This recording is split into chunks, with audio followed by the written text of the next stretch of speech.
Hey there, tech enthusiasts. Welcome to Informative Tech, your ultimate destination for everything mobile. From the latest smartphone releases to in-depth reviews, tips, and tricks, we've got it all covered. Stay tuned as we unravel the world of mobile tech. Don't forget to subscribe and hit that bell icon so you never miss an update. Now, in this video, we are going to discuss about how to make your Android device faster.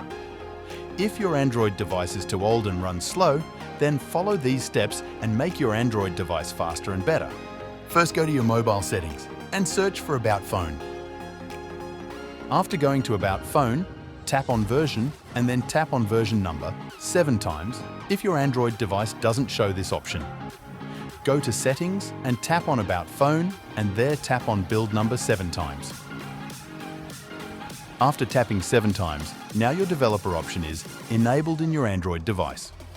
Now come back and open Additional Setting and open and Enable Developer option and scroll down and search for Animation Scale.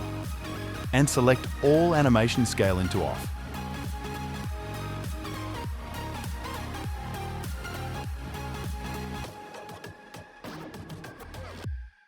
Now you can observe that your phone works faster and smoother. If this video was interesting, then don't forget to like, share, and subscribe. Thank you and love you all.